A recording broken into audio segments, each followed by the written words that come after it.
we there? We're there. All right, everybody. Welcome to the live stream. I'm Jeff with Copeland Coins, and I'm excited to be here with you because we have a debut of a brand new topic. You guys have not heard us speak on this topic before. Here with me in studio is the one, the only, the man, the myth, the legend, Mr. Rick Holcomb. I was talking about you, buddy. Yo. I was talking about you. Oh, I am excited. I'm wheeling and dealing. I'm running the levers here. So if anything crazy like this happens, or Rick goes over here and suddenly blows up or goes, what is that? I don't even know. If any of these things happen, you'll just know that it's not usually my job to run the live stream. But today we're going to pull it off. I want to talk to you about something that is it's an important thing. It's for performers' confidence. It's for us guys. You see, I got the hat on backwards because I'm ready to get into this topic.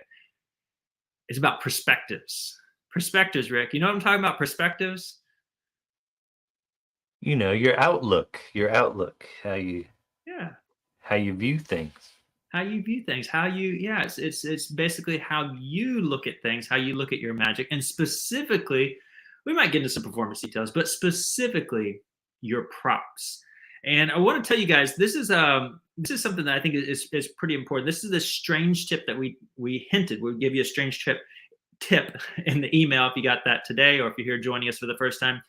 In the show notes below, it's changing your perspective to see things differently with your props, so that it helps you with your magic. And I'll get to what I'm talking about. I had this strange revelation. And Rick, maybe you can relate to this. I know if anybody's had kids, when my first son was born, he's a little baby, right? And you're staring at the little baby, and he's so cute, and he's like so tiny. I see I got a little bit of lag there. Hopefully this will iron itself out. You're staring at the baby, and your baby's so precious and tiny, right? You know what I'm talking about, Rick? You remember that? You take home the new baby from the hospital. Yeah. You don't want to break it.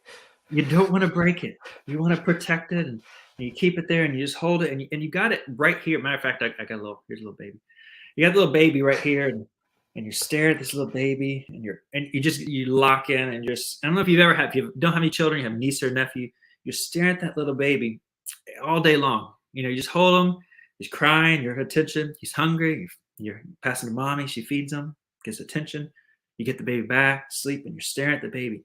And you just do this for hours, and you'll do this for weeks and months. You know, you got the newborn first baby, and baby finally falls asleep. So you got to rest your arms, you put the baby down. And then when you go to talk to your wife, and you go talk to some other adult, you come up to them, and all of a sudden, their face is huge. Do you remember this, Rick? Did this ever hit you? Yeah. Where you're staring at this little baby the whole time. It's a little baby face, and babies have big eyes. Don't get me wrong; they have some big facial features. Their heads are disproportionately larger than their body. But then you go and you stare at another adult, and their face. If you're up close and personal, like before, go to bed, stare at my wife, give her a kiss goodnight, tell her I love her, and looking at her face is just huge. And this is because a perception. It's a perspective. Like all day long, you're staring at the little baby, and then you go and see an adult face, and all of a sudden, bam, it's like just like up in your face. It's like huge. And like, man, I never noticed how big my wife's eyes were. I never noticed how big her nose was. You know, all these facial features are amplified because you've been staring at something that was a smaller perspective.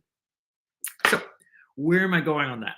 The thing is, if we can take the same perspective on our coin magic props, if we can mentally trick ourselves to change perspectives, all of a sudden, this dollar size coin, which is a dollar tiger tan here, could actually appear similar in our hands to this half dollar size coin. See, these coins are very much different. Look at how different they are. See how small this one is huge, and that one's really small. Now, these are perspectives, and we talk about this in our angles. Make them look the same size. We talk about this stuff in our angles and our performance, but this is specifically about for you and your mental capabilities with your sleight of hand. Can you see? I mean, Rick, you got anything to add on that? Like how that might happen if I can pretend that this coin that to me is theoretically large, if I can imagine, if I can change my perspective that it's smaller, that might help with my sleights. Absolutely. And I think the inverse is true. Where absolutely. Someone beginning coin magic, they might assume that, oh, I should do coin magic with coins. Let me go get some coins. well, the only coins you usually have is pocket change. And so by default, whenever you're introduced to a dollar-sized coin, you think in your mind, "Oh my god, that coin is huge. I'm used to this pocket change." Hmm. So it works against us, and it can work for us too. Yeah, absolutely. So if you can change that perspective, say, okay, this dollar sized coin is huge, but what if in my mind I can pretend that it's smaller, that I can do that it fits in my hand, then all of a sudden I can change my outlook and I can change my confidence on my sights. So here's an example, for example. A playing card for some people, a playing card is for a lot of people, it's a fearful thing. I remember used to when I was hanging out at the magic clubs, how many guys are talking about they're afraid of palming. This object is so big, it's so hard. Well, compared to a dollar sized coin, which one's bigger, the playing card or the dollar sized coin? That's just logically easy. So if the playing card is a hard thing to palm, and all of a sudden the dollar sized coin appears pretty small relatively, right? I mean, it's like if I have to palm this, then all of a sudden this is like a no-brainer. It just fits anywhere I want to hide it in my hand. I mean, there's all these different quadrants. There's anywhere I want to place it, it's going to fit just fine. Same thing, for example, I could say, well, my phone here, the phone would be a very hard object to palm. Now, I have a large hand. This phone will actually fit in there. But if I compare that now to the playing card, look at that. All of a sudden, I've got a lot of space in my hand to palm this playing card. As a matter of fact, my hands they're a little bit large, and it doesn't matter where I put it here, the perspective here. My hands are a little large, but all of a sudden I've got a lot of space to play with. As a matter of fact, if I had below average hands, so I've got, see, if my hands are large, your hands are still going to cover this playing card because, well, it's an object that was made for your hands. I mean, it was made to be played and held up in games, right? I mean, that's why they're small. So if I can change my perspective and say, well, at least the playing card isn't as big as the phone, which the phone is kind of a hard thing to palm, but now all of a sudden, changing my perspective, wow, look, playing card's pretty small, isn't it, Rick? It's small. Yeah. Yeah. You say, well, wait a second, man. I've got the plus size phone. I've got the plus size phone here. So you say the plus size phone is it's getting really hard to palm, but all of a sudden the plus size phone, well, here's the regular phone. Now all of a sudden the regular phone isn't as hard to palm, is it? We put our perspective in there. All of a sudden, and you say, well, the plus size one, I'll never ever be able to palm this. Now you got to start getting creative on something like this. But well, let's compare it to, say, a book. Now look, if we look here, we're going to try to palm a book. This is a practically impossible object to palm. We're going to have to get some arm movements or something going on in here, right? But now all of a sudden, the plus size phone is not looking so bad, is it? It's all about a perspective. Right. Absolutely. Yeah. And that goes for, we're talking about props, but when you start looking at material, like things to learn, the same thing applies too. I remember when I discovered Curtis Cam's material, I had been working, I went through Bobo's, but then I got really interested in David Roth. And then I was looking for new stuff and I found Curtis Cam, and no one really told me Curtis Cam's stuff was so difficult. So I just started doing it. Well, I was a little bit seasoned, I was comfortable with David Roth's stuff, but I jumped into Curtis Cam's material and I just took the same approach. I knew how to practice. I always left time for practice. And well, no one told me that Curtis Cam's stuff was hard. Yeah. I liked his routines and I worked on them. And then people eventually told me, like, wow, you're pretty good. And I just thought kind of Curtis Cam was the next step. Like, that's what you do. And it wasn't until later that I realized, oh, Curtis Cam's material is some of the most challenging stuff out there. So it's kind of all the way you approach stuff, almost keeping a positive mindset if you can. So whether it's the props you use or the material you seek out, it all depends on your perspective of that material. Yeah, absolutely. I can relate that completely. Matter of fact, the first thing when I I share people the story. Like when I really got into sleight of hand magic, I was in my 20s when I got serious about magic, and people were asking me the question like, how can you make this vanish? Can you make this vanish? Because I'm just saying, hey, I'm a magician. I'm doing some magic tricks, or hey, I'm learning some magic. You want to see something? And then people would ask after I quickly ran out of tricks. I knew like 3 tricks, 4 tricks, and I could only remember to perform 1 or 2 at a time. They said, can you do something else? So I went to the magic store and I asked for the book on how to vanish anything. And it didn't exist to this day. I've still not seen the book on how to vanish anything. And so lo and behold, that's what the guy behind the counter introduced me to Jeff McBride's Art of Manipulation series, which is rather difficult stuff. And that's where my introduction to sleight of hand was palming coins and doing 14 coin rollouts with Jeff McBride as a teacher, who's a wonderful teacher. But it was hard stuff. And that changed my perspective. That helped me to this day to think, coin magic isn't as hard as a lot of people who start off in cards or start off in the wrong direction. So that's what Copeland Coins, we're all about that, trying to get people to start off with coins, because it will change your perspective for sure. So matter of fact, Shiloh says here, on perspectives, I missed that, Cheryl. There, Shiloh, a manhole cover would be way hard to pop for multiple reasons. I can say for multiple reasons here. We're gonna have to get some I don't know, some equipment involved in that. Do we have a catalog? Barry, do we have a catalog? CopelandCoins.com would be the main place I would say to go. Just go to CopelandCoins.com at any point in time. But anyway, to move on with this topic, those banners are gonna go forever, aren't they? How do I move those, Rick? I told you guys, if I start the moving the levers here, things are going to pop up and everything. So anyway, so how do you do this? Like, and what would be the point of doing this? What is the real point of doing these perspectives? And as we already mentioned, it builds some confidence. It allows you, if you start with harder things, the easier stuff becomes way easier. But also as far as like confidence and as far as like overcoming fear, right? I mean, Rick, when we first talked this topic, that was one of the main things you threw out there. You say, if you have more confidence, you have a better perspective on your props, it might help you overcome your fear. Like, for example, if you're trying to palm an object that you think is large, but if you start thinking, well, it's kind of small, and actually relative to my hand, it's pretty small. If you start thinking, well, it's really that small in my hand, it's such a small item. You start thinking, well, it's really such a small item. It's such a small item. All of a sudden, that could help with your fear, couldn't it, Rick?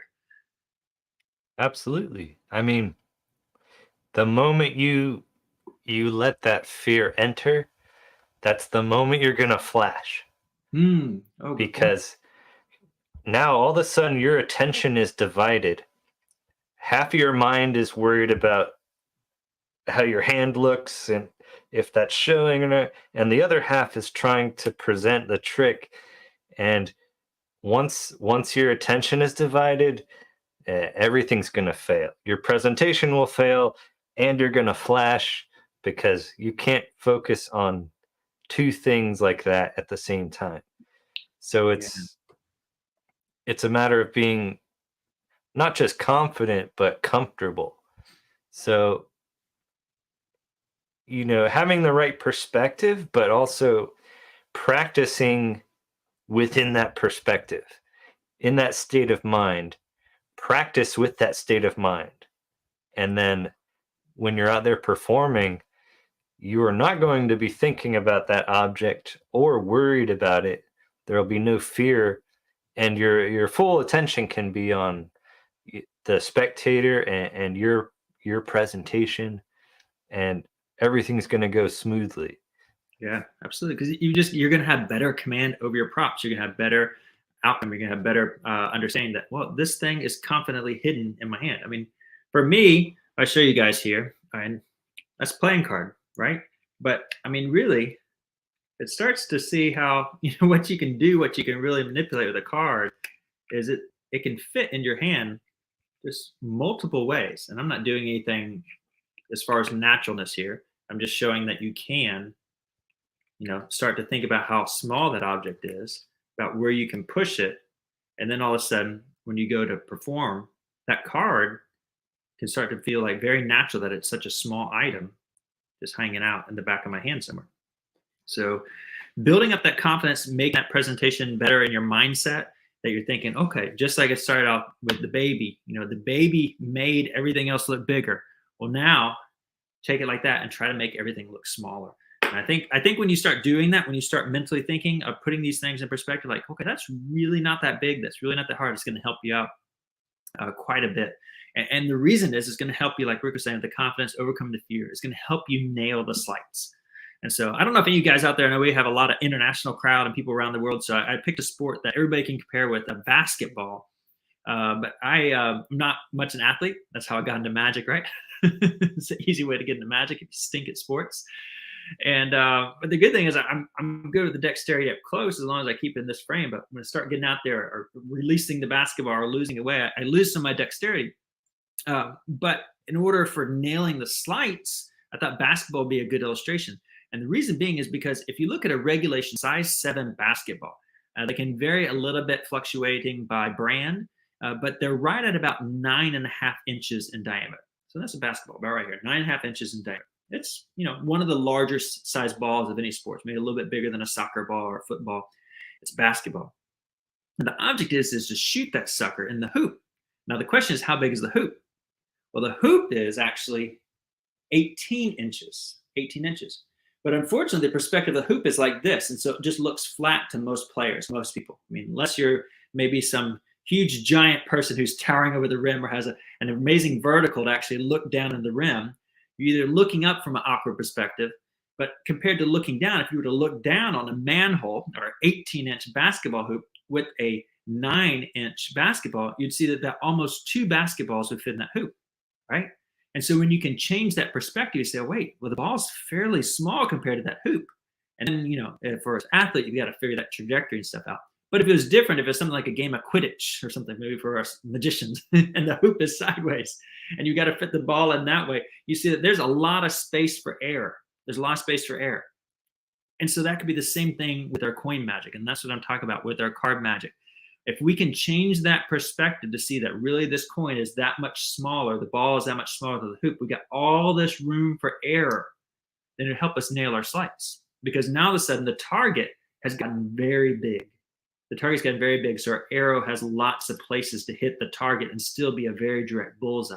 And we can use all those different spots. And from those different spots, wherever we're holding the coin or wherever we're trying to manipulate, hide, we all of a sudden we have a larger playing field to put the coin anywhere at all you like. So any thoughts on that, Rick? Yeah. I know we may have touched on this in previous live streams, but something you can do to kind of get in this zone is when you're at home and you're practicing, maybe you're comfortable with $half right now, and that's what you perform like in front of people. You use $half, and everything seems fine, but maybe you struggle with a couple of moves and you end up avoiding those certain slights or moves. Okay. Well, when you're at home, start practicing with dollar-sized coins in the comfort of your home where no one's going to judge you. Start to stretch your abilities and do your same routines, but with these bigger coins, and film it if you can. Everyone has a decent cell phone now with a camera. Use the back camera so you're not looking in the screen, because that's the same as a mirror. Just perform as if that's a spectator. And that way, when you look at the recording, you're going to get the most honest feedback you can.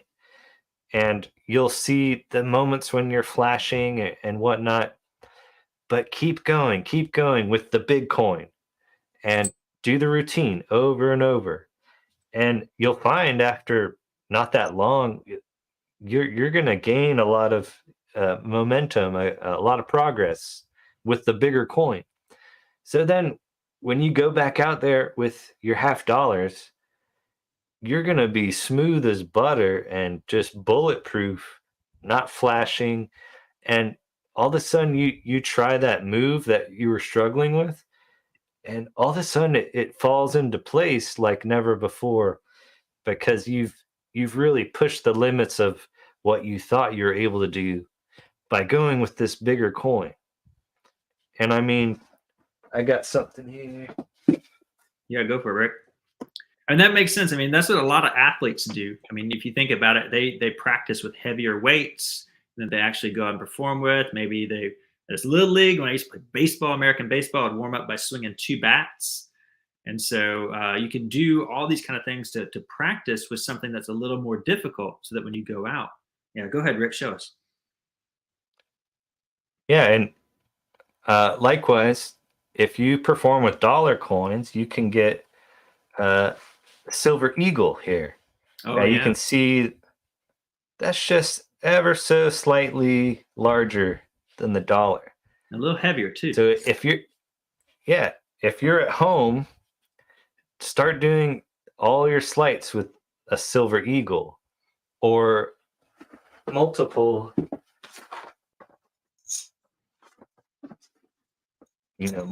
silver eagles. Like, it's one thing to practice with one coin that's large, but you start palming 3, 4 of these large coins.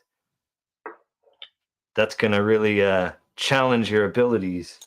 Yeah, and I really mean is. these are a bit pricey. So an alternative is a poker chip, which is also, these are 40 millimeters in diameter. And a poker chip is a little thicker and it's lighter weight. So it'll feel different than going back to a normal coin. But anyway, when you grab that dollar coin again, it'll feel like a $50 or a quarter. And all of a sudden, all your moves are gonna just flow just like butter. And just like you said with batting practice, you use that weighted bat, and then you get up there and you just crush that ball once you hit it because you've been swinging like 5 pounds around. Yeah, makes a big difference. I mean, it really does. That reminded me, I was in the prop drawer today because there's something I was looking for, some different coins and stuff, and so it's that extra weight. I mean, even just a small percentage of those silver eagles. I mean, it's gonna make your little bitty muscles in your fingers are gonna feel that. Can you imagine, like, if you're doing bench press and you go from 50 pounds to 70 pounds? You do or 50 to 60 pounds. If you do like a 20% increase, if you do a 20% increase in whatever, just curls or anything, just a weight, that's going to make a lot of difference. And that's kind of what you're doing with these little coins, is about a 20% increase in your little muscles. So I found one of my old props I used to do is, you got to work out. I'm gonna go perform. I get that. I used to do this before I did the Hember Vanish. Every day I get in my 20 reps and then be ready to go. Just that little extra weight. Oh man. Oh, need some water. Oh,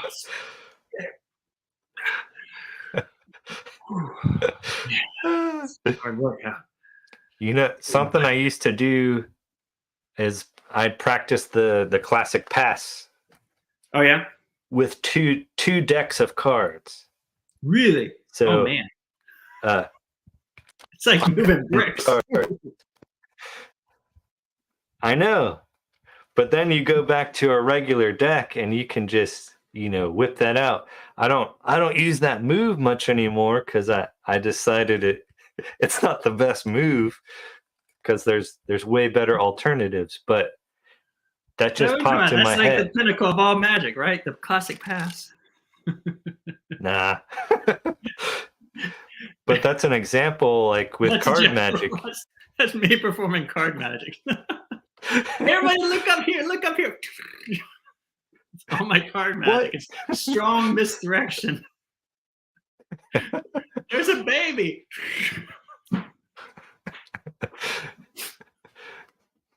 Whatever works, Whatever works, man. I practice my classic pass with 2 cards is how I, no movement. You see that? There's no movement at all. It's just that subtle. I can't do that in frames. It's amazing.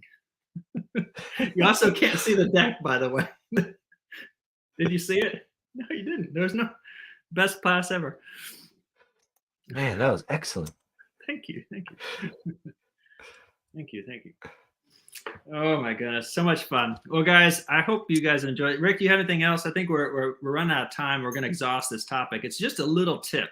But when you can start thinking about that, next time you pick up that coin, just imagine it being a little bit smaller, maybe a little bigger if that'll help the sleight. So you have more mastery, more control. You can also do the same thing we didn't talk about. You can do the same thing on weight. You could perceive things as light and heavy, and that might help a little bit.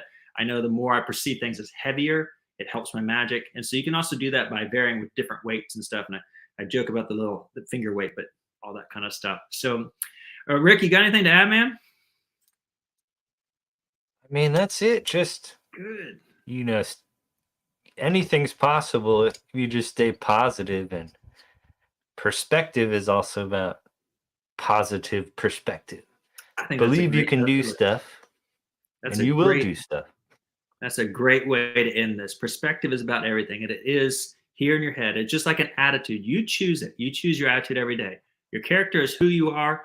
Your attitude is what you choose and how you're going to approach things every single day. Today, I'm going to choose to approach this day with joy and with thankfulness and gratitude for all you guys watching and everybody who's a fan and supporting us here at Copeland Coins. Go on and check out. I saw one comment in there. Go ahead and check out. Rick's got some great work on Copeland Coins. He's got Sly Palm and Recoil. Somebody asked about the catalog. And then somebody actually, I guess it's Matthew, made a comment about that as he's getting more comfortable with Sly Palm. But thank you guys. I appreciate y'all having fun with us today. And when are the finger weights coming to the website? We'll have to work on that. I don't know. I think I think I got this from like a He-Man action figure or something back in the 80s. I've had this a long time. I don't really know. But we'll look for them. Just go buy a guitar. Yeah, there you go. Go buy a guitar. Very good. That will definitely strengthen your fingers for sure. But thank you guys. Just keep a positive perspective on all you do, all your magic. Thank you so much. And we'll see you next time. Go and make some beautiful magic. All right. Make beautiful magic. Bye-bye.